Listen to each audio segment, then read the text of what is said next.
कृष्ण आए तो कोई ज्ञान प्राप्त नहीं किया, क्योंकि वो अवतार थे। तो जो विष्णु के अवतार है वो वही बोलेंगे जो अवतार के रूप में उन्होंने पाया है। पर सिद्धार्थ जब जन्म लेते हैं 29 साल की आयु में घर छोड़ देते हैं और 35 साल की आयु में इस धरती पे तप कर साधना करके कठिन विपश्यना करके वो संबोधि को प्राप्त करते हैं। और संबोधि के प्राप्त ज्ञान से संसार ये कहता है कि ये कोई आम मनुष्य नहीं है, ये सम्यक संबुद्ध है। इससे पहले ना तो शास्त्रों में लिखा, ना परंपराओं में था, ना किसी सिद्धांत में था। जो बुद्ध कहते वो एक नया सिद्धांत बताते हैं, एक नई परंपरा शुरू करते हैं। तो तथागत बुद्ध अपने आप में सर्जन है, सर्जनात्मक बात है बुद्ध की। वो दोहराई गई बात नहीं है, वो परंपरावादी बात नहीं है, वो शास्त्रवादी बात नहीं है। बुद्ध की बात है, उत्सर्जन की बात है, ज्ञान की बात है, उत्पन्न की बात है। जब ये लगने लगा कि बुद्ध की बात पूरे संसार में प्रभाव छोड़ रही है, बुद्ध की देशना, बुद्ध के उपदेश संसार में अपनी जड़ें जमा रहे हैं, तो धीरे धीरे षड्यंत्र हुआ। और षड्यंत्र का नतीजा यह पहुंचा कि आज की डेट में महाबोधि महाविहार बौद्धों के पास नहीं है। क्यों नहीं है? 13 अक्टूबर 1935 में आपके यही नासिक में यमुना की सभा में बाबा साहब डॉक्टर अंबेडकर जी कहते हैं, मैं हिंदू धर्म में पैदा हुआ, ये मेरे बस की बात नहीं थी, पर मैं इसमें मरूंगा नहीं, ये मेरे बस की बात है। मैं मरूंगा नहीं, ये मेरे बस की बात है। बाबा साहब अंबेडकर जी से जो लोग घबराते थे, डरते थे, उन लोगों ने बाबा साहब अंबेडकर जी की बात को सीरियसली ले लिया और सोचने लगे कि बाबा साहब अंबेडकर लगता है अगर धर्म परिवर्तन कर गए तो भारत में लाखों करोड़ों लोग बाबा साहब अंबेडकर जी के साथ धर्म परिवर्तन कर लेंगे। तो पता लगाओ कि बाबा साहब अंबेडकर जी किस धर्म को स्वीकार करेंगे।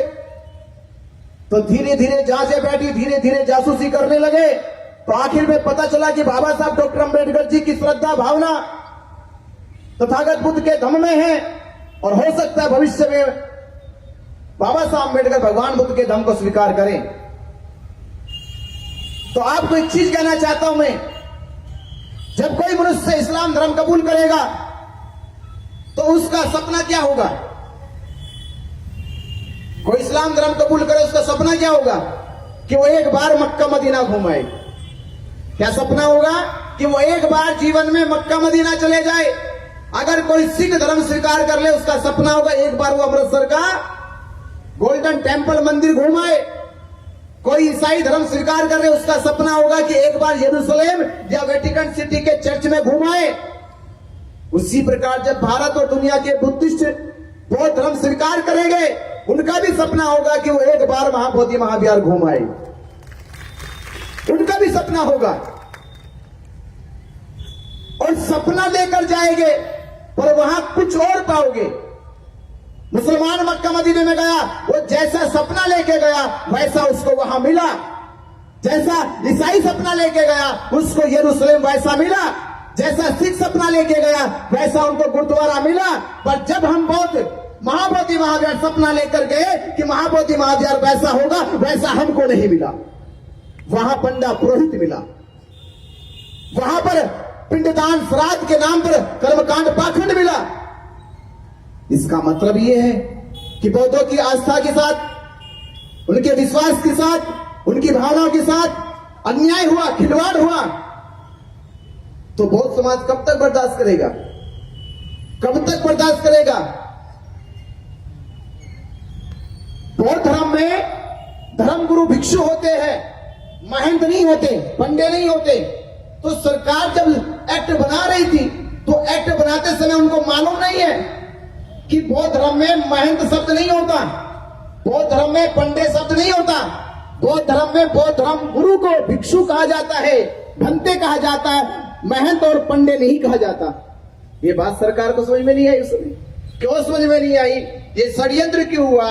क्योंकि बाबा साहब अम्बेडकर जी ने ये जो घोषणा कर दी थी, ये घोषणा हो गई कि मैं हिंदू धर्म में मरूंगा नहीं। तो उन लोगों ने जब पता किया कि बाबा साहब बौद्ध धर्म स्वीकार करने वाले हैं, तो उन्होंने दीक्षा लेने से पहले ही महाबोधि महाविहार को अपने कब्जे में ले लिया। और कब्जे में कैसे लिया, सरकार कैसे मिली हुई थी। बाबा साहब अम्बेडकर जी संविधान सभा में संविधान लिख रहे और संविधान लिखने का काम करीब करीब पूरा हो चुका था। संविधान लिखने का काम करीब करीब पूरा हो चुका था और संविधान सभा के थे अध्यक्ष डॉक्टर राजेंद्र प्रसाद। उस समय डॉक्टर राजेंद्र प्रसाद संविधान सभा के अध्यक्ष थे और वो जानते थे कि बाबा साहब अम्बेडकर संविधान लिख रहे आजाद भारत का। बाबा साहब अम्बेडकर संविधान लिख रहे आजाद भारत का और भारत में जो भी कानून बनाया जाएगा, जो भी नियम बनाया जाएगा, वो संविधान लागू होने के बाद बनाया जाएगा, जोड़ा जाएगा। क्योंकि संविधान देश के प्रत्येक नागरिक को, जाति को, मजहब को, समाज को, संप्रदाय को, समूह को, हर वर्ग के लोगों को न्याय दे रहा है। डॉक्टर राजेंद्र प्रसाद जानते हैं, पंडित जवाहरलाल नेहरू जानते हैं।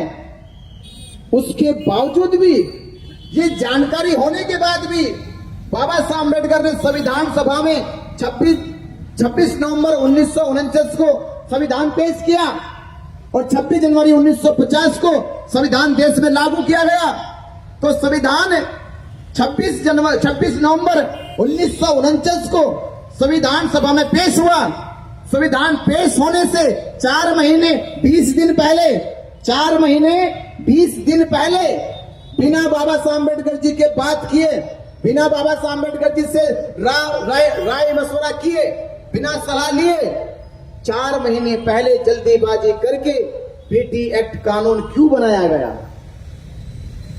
जब देश में संविधान लिखा जा रहा है, संविधान सभा में पास होने वाला है, तो संविधान पास होने से पहले, संविधान को पेश करने से पहले ही ऐसी कौन सी जल्दी थी?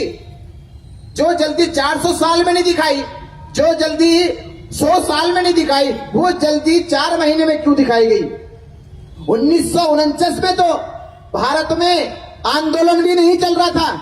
1949 में आंदोलन नहीं चल रहा था क्योंकि अनागारिक भी आंदोलन को चला के चले गए थे 1891 में। 1920 तक आंदोलन देश में तीव्र गति से चल रहा था, पर 1949 में तो नहीं चल रहा था। 1949 में तो मोर्चे भी नहीं निकल रहे थे, 1949 में तो धरने भी नहीं दिए जा रहे थे। तो जब ना मोर्चे थे, ना धरने थे, ना कोई आंदोलन था, तो किसका दबाव था? किसके कहने से तुमने बीटी एक्ट बनाया? किसके कहने से बनाया? कानून तो तब बनाया जाता है जब समाज आंदोलित हो, संघर्ष कर रहा हो, सड़कों पे हो। इसका मतलब ये सोची समझी साजिश थी कि महाबोधि महाविहार पे कानून बनाया जाएगा। अगर कानून बाबा साहब अम्बेडकर ने बना दिया तो महाबोधि महाविहार, ये मंदिर कुछ नहीं जो भारत में है। एक चीज बता रहा हूं मैं आपको, जो मंदिर भारत में है, जिनको शिरडी साईं कहते हैं या तिरुपति बालाजी कहते हैं, उनपे जब हिंदू धर्म के लोगों का दान आता है तो वो करोड़ों में जाता है, अरबों में जाता है, केवल एक देश के। आप सोचिए, महाबोधि महाविहार भारत के बौद्धों का नहीं, वो विश्व के 56 देश के बुद्धिस्टों का महाबोधि महाविहार है। उस पर जब 56 देश के बुद्धिस्ट दान करेंगे तो खरबों में जाता होगा। तो खरबों का दान कहां गया? ये खरबों का दान कहां चला गया? क्या बुद्धिस्टों के लिए कॉलेज बनाए? क्या बुद्धिस्टों के लिए यूनिवर्सिटी बनी? क्या बुद्धिस्टों के लिए स्कूल बने? आप बुद्धिस्टों के लिए छोड़ दीजिए, आज तक भी 76 सालों में बौद्ध भिक्षुओं के लिए प्रशिक्षण केंद्र बीटीएमसी कमेटी ने नहीं बनाए। तो दान कहां चला गया? जब भिक्षुओं के लिए प्रशिक्षण केंद्र नहीं बने, भिक्षुओं के लिए भिक्षु निवास नहीं बने, भिक्षुओं के लिए भोजन दान की व्यवस्था नहीं हुई, भिक्षुओं के लिए चिकित्सा की सुविधा नहीं हुई, तो दुनिया का जो महाबोधि महाविहार को श्रद्धा से दान दिया गया था, वो दान गया कहां? अगर वो दान भिक्षुओं की शिक्षा के ऊपर, भिक्षुओं के ऊपर खर्च होता तो बाबा साहब अम्बेडकर जी का सपना साकार होता कि भारत एक दिन बौद्ध में हो जाता। भारत बौद्ध में ना हो जाए, बाबा साहब अम्बेडकर जी का सपना साकार ना हो जाए, इसलिए बुद्धिस्टों के दान को हड़पने के लिए उन्होंने एक कानून बनाया है। और इस दान का सारा पैसा किसके पास जाता है? जब कमेटी बनाई जाती है, जब कमेटी का रूल बनाया जाता है तो लोकतांत्रिक होता है, डेमोक्रेटिक होता है। बीटीएमसी कमेटी में 9 सदस्य हैं। कितने? 9 याद करो, कितने सदस्य हैं? 9 लोग हैं। तो 9 लोग में 4 हिंदू, 4 बुद्धिस्ट और एक है गया जिले का डीएम। ये बात इतनी अचंभित नहीं है, अचंभित बात जो वो बता रहा हूं मैं। 4 बुद्धिस्टों का चुनाव हर तीसरे साल होता है। 4 बुद्धिस्टों का चुनाव हर तीसरे साल होता है। जो 4 हिंदू है उनमें 3 हिंदुओं का चुनाव हर तीसरे साल होता है। डीएम जो होता है उसका भी ट्रांसफर हो जाता है, यानी 8 लोग तो हर तीसरे साल बदल जाते हैं। पर एक जो नोवा महंत है, जिसको महंत रखा गया बीटीएमसी कमेटी के अनुसार या बीटी एक्ट के अनुसार, आज तक महंत को बदला नहीं गया। महंत को ऐसे जिम्मा दे दिया सरकार ने जैसे किसी को प्राइवेट लिमिटेड कंपनी बना के दे देते, ऐसे बना के दिया गया है। इसका मतलब यह है कि सरकार के इशारे पे महाबोधि महाविहार पूरी तरह से सरकार के संरक्षण में महंत को सौंपा गया है और महंत के खिलाफ कोई आंदोलन ना चलाए, इसलिए डीएम को वहां चेयरमैन बनाया गया कि अगर महंत को कोई कुछ कहे तो डीएम कार्रवाई करेगा। ये कानून बना, पर ये कानून जब बना था जब भारत में बौद्ध नहीं थे। ये एहसास मैं आपको करा रहा हूं कि जब ये कानून बना तब भारत में बौद्ध नहीं थे। आज भारत में बौद्ध है तो कसम खाओ ये कानून नहीं रहेगा भारत में। ये कानून तब था जब भारत में बौद्ध नहीं थे। अब भारत में बौद्ध है तो अब बीटी एक्ट नहीं रहेगा। इसे रद्द कराने के लिए आपको क्या करना है? 12 फरवरी 2025 को धरना शुरू हुआ। ये मालूम है आपको? कितनों को मालूम है? 12 फरवरी 2025 को धरना शुरू हुआ और पूरे 90 दिन बुद्ध पूर्णिमा तक धरना चला। बुद्ध पूर्णिमा तक धरना चला। सरकार ने साजिशें रची और 9 मई को साजिश के तहत ये कहकर कि भारत पाकिस्तान का युद्ध हो रहा है और धरना स्थगित कर दो, और धरना स्थगित कराने के लिए हमारी ही टीम के ऊपर दबाव बनाकर, उन्हें डराकर धमकाकर उनसे धरना स्थगित कराने की घोषणा करा दी। ये 9 तारीख की बात है। जब हमको पता चला, हम रात के 11 बजे पहुंचे और जब वहां पहुंचे तो प्रशासन की गाड़ियां पूरी फोर्स लगी हुई थी धरना को हटाने के लिए। हमने जाके उनसे ये कहा कि ये धरना केवल बल्ली का नहीं है, तिरपाल का नहीं है, ये धरना भारत के लाखों बुद्धिस्टों की आस्था और विश्वास का है, 134 साल की उम्मीद का है। ये इसे ऐसे हटा नहीं सकते। इसे हटाने के लिए तुम्हें मुझसे गुजरना होगा। हटा नहीं सकते इसको। और जिन्होंने तुम्हें प्रस्ताव दिया हटाने का, उस प्रस्ताव को मानते नहीं है। और भारत पाकिस्तान का युद्ध हो रहा। मेरे आपसे 3 सवाल हैं, 3 सवाल के जवाब दे दो। अगर आपने 3 सवालों के जवाब दिए तो मैं बात मानूंगा कि आप बात संविधान के अनुसार कर रहे, कानून के अनुसार कर रहे। पहला सवाल यह था, उस समय इंस्पेक्टर डीएसपी, उससे हमने कहा कि मुझे यह बताओ, क्या भारत पाकिस्तान के युद्ध की सीमा, भारत पाकिस्तान के युद्ध की सीमा क्या बोध गया में है? मैं पूछा उनसे, भी अगर यही खतरा सारा है बोध गया में, इसका मतलब यह है कि भारत पाकिस्तान के युद्ध की सीमा बोध गया में है। तो जो बमबारी हो, जो सब बमबारी बोध गया में होगी। अगर ऐसा है तो हम धरना स्थगित कर सकते हैं। भारत पाकिस्तान की युद्ध की सीमा अमरनाथ यात्रा से मिलती है, आज तक भी वो रद्द नहीं हुई थी। मैंने तब कहा उनसे, वो रद्द नहीं हुई अभी तक, यात्रा चालू है और तुम हटाने की बात करते हो धरने को। उनके पास इस बात का जवाब नहीं था। दूसरा सवाल यह था कि महाबोधि महाविहार मुक्ति का आंदोलन जो ये धरना स्थल पे चल रहा है, क्या केवल धरना स्थल से ही राष्ट्रीय सुरक्षा का उल्लंघन हो रहा है? क्या धरना स्थल से ही राष्ट्रीय सुरक्षा का उल्लंघन हो रहा? अगर केवल इससे ही हो रहा है तो मुझे बताओ, क्योंकि आपने गया जिले में जितने भी कार्यक्रम है किसी को भी रद्द करने की अभी तक कोई पहल नहीं करी। ना तो आपके पास जितनी परमिशन आपने गया जिले में दी है वो परमिशन रद्द करी, या तो आप ये नोटिस लेकर आओ कि गया जिले में जितने भी होने वाले प्रोग्राम है हमने वो सब रद्द कर दिए। तो हम आपकी बात मानते हैं कि आपने बाकी प्रोग्राम रद्द कर दिए, हम अपना आंदोलन धरना स्थगित कर देंगे। आपके पास वो जवाब ही नहीं है। और तीसरा ये कि धरना स्थल से समस्या है तो यहां से 2.5 किलोमीटर दूर कालचक्र मैदान में होने वाले प्रोग्राम से समस्या क्यों नहीं है? वो 2.5 किलोमीटर दूर था। 2.5 किलोमीटर दूर कालचक्र मैदान में जो कार्यक्रम आप लोगों ने बीटीएमसी को दिया है, उसकी परमिशन अब तक रद्द नहीं हुई। इसका मतलब यह है कि राष्ट्रीय सुरक्षा को कोई दिक्कत नहीं है, राष्ट्रीय सुरक्षा को कोई दिक्कत नहीं है। दिक्कत है यहां के महंत को और वहां की सरकार को, किसी को दिक्कत नहीं है। उस रात धरना नहीं हटा क्योंकि उनके पास सवालों के जवाब नहीं थे।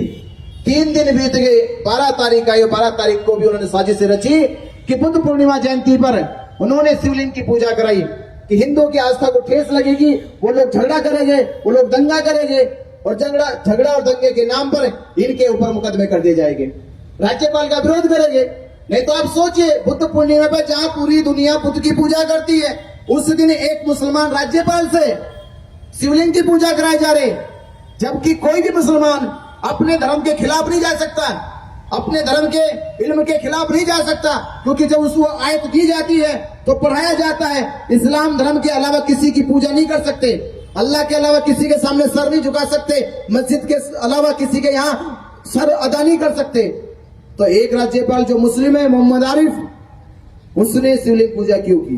क्योंकि ये षड्यंत्र था, वो भी बुद्ध पूर्णिमा के दिन। बुद्ध पूर्णिमा में हम लोग शांत रहे कि आज बुद्ध पूर्णिमा है, पूरे विश्व के लोग हम लोगों की ओर देखते हैं, हमारे यहां से कोई गलत संदेश ना जाए। पर 13 तारीख को भी वही हुआ। उन्होंने महाबोधि महाविहार में कुछ गुंडों को घुसा के रखा था, कुछ सिविल ड्रेस में पुलिस वालों को रखा था, और उन्होंने बौद्ध उपासिकाओं के साथ उनके सामने जय भीम, जय हनुमान और जय श्री राम के नारे लगाए कि बौद्ध उपासक बुद्धिस्ट लोग यहाँ भड़केंगे, इनके विरोध में कुछ कहेंगे, झगड़ा होगा। तो वहां बौद्ध उपासक उपासिकाओं ने नमो बुद्धाय जय भीम के नारे लगाए और विरोध में पुलिस वालों ने उनके ऊपर मारपीट की, उन्हें पीटा घसीटा, जिनके सम्मान के लिए हम लोग वहां पहुंचे। और हमने पुलिस वालों के ऊपर कहा कि जिन्होंने ऐसी क्रूरता की, बदतमीजी की, उनके ऊपर मुकदमे होने चाहिए। तो पुलिस ने हमारे ऊपर रात को 1 बजे हमें उठाकर ये कहकर कि हिंदू संगठन के लोग तुम्हें मारना चाहते हैं, आपकी जान को खतरा है, आप हमारे साथ चलो।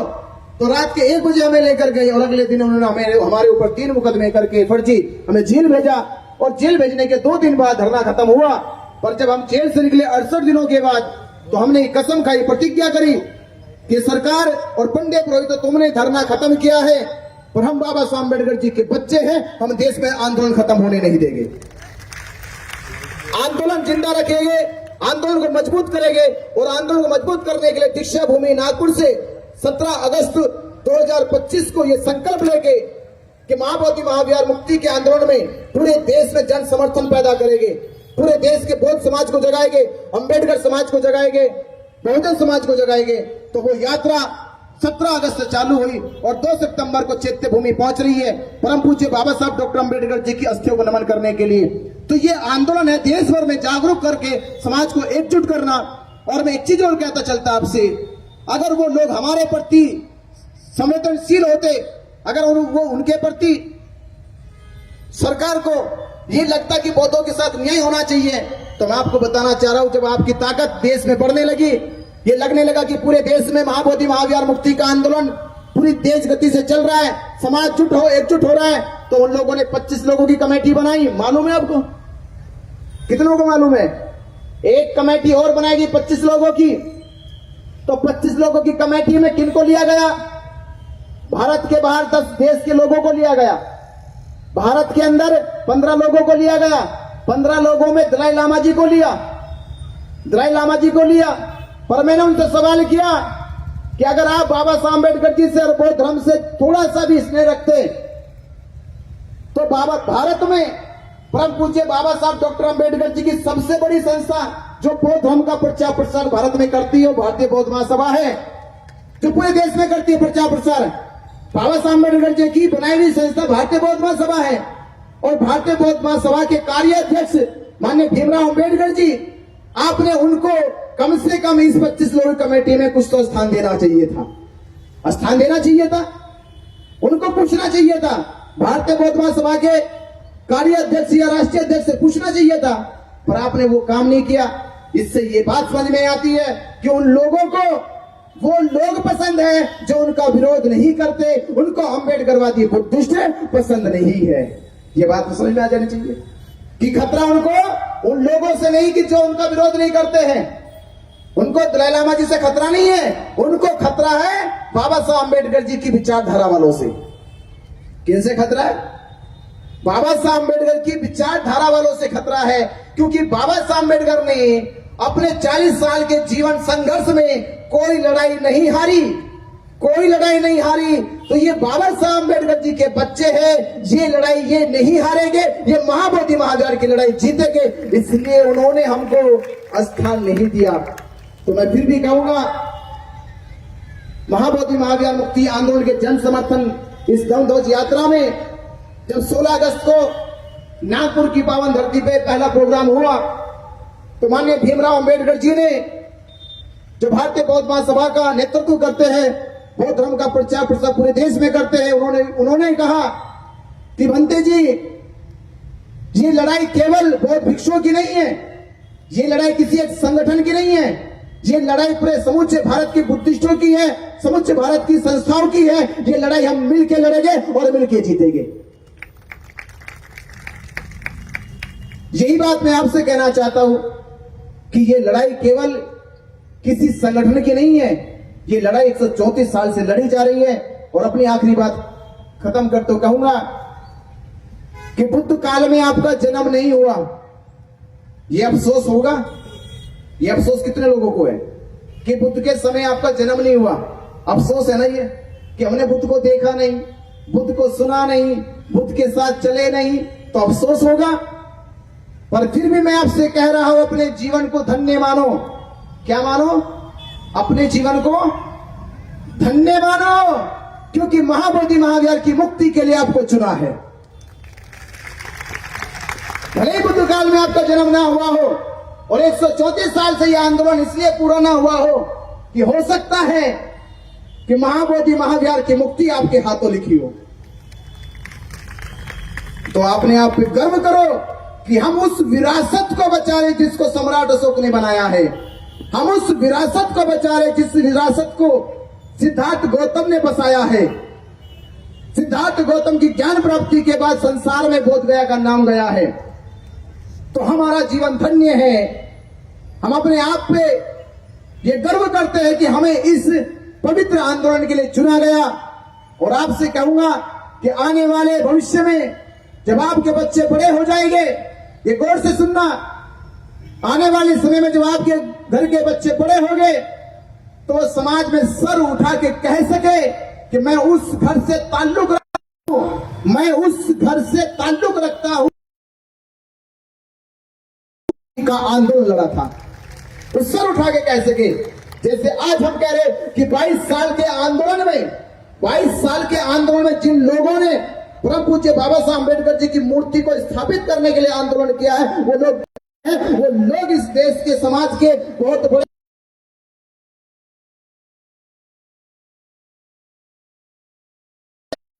इतिहास कभी मिटाया नहीं जाता, उनको समाज सदैव याद रखता है। तो आप आने वाली पीढ़ियों के सर को ऊंचा उठाए, इसलिए मां बोधि महाविहार को पंडे पुरोहितों से मुक्त कराए। तो आप तैयार हो? बहुत समय हो गया, तैयार हो? कब? मरने के बाद? मरने के बाद तैयार होगे? मरने के बाद कितने लोग तैयार होगे? और मरने से पहले? मरने से पहले सब तैयार हो? सब तैयार हो? अगर सब तैयार हो तो महाबोधि महाविहार मुक्त जरूर हो जाएगा। हम देश में एक इंकलाब लाएंगे कि महाबोधि महाविहार की मुक्ति के लिए पूरे देश के बुद्धिस्टों को जगाएंगे और एकजुट करके महाबोधि महाविहार मुक्त कराएंगे एक दिन। और मुक्ति के लिए आपको एक निमंत्रण दे रहा हूं। 2 सितंबर को परम पूज्य बाबा साहब अम्बेडकर जी की पावन अस्थियां चैत्य भूमि में है। कहां पर है? चैत्य भूमि में है।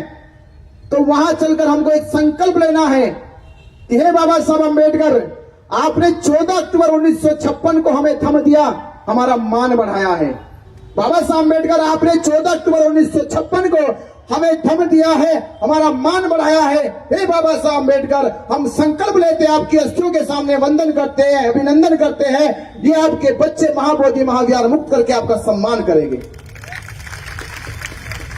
तो आपको 2 तारीख के लिए मैं आमंत्रित करता हूँ, पूरा भिक्खु संघ की तरफ से, पूरे आयोजकों की तरफ से मैं आपको आमंत्रित करता हूँ। और इस कार्यक्रम को महाबोधि महाविहार मुक्ति आंदोलन की इस यात्रा में हमारे परम उपासक धम्म मित्र नितिन गजबे जी, राकेश धारगेव जी, योगेश राउत जी और साथ चल रहे मंजित नोटियाल जी और पूज्य भिक्खु संघ के साथ हमारे मित्र, परम मित्र भिक्खु संघ रत्न और उनके साथी लोगों को मैं बहुत बहुत साधुवाद धन्यवाद देता हूं, जिन्होंने महाबोधि महाविहार मुक्ति आंदोलन के लिए अपना एक सहज प्रयास किया।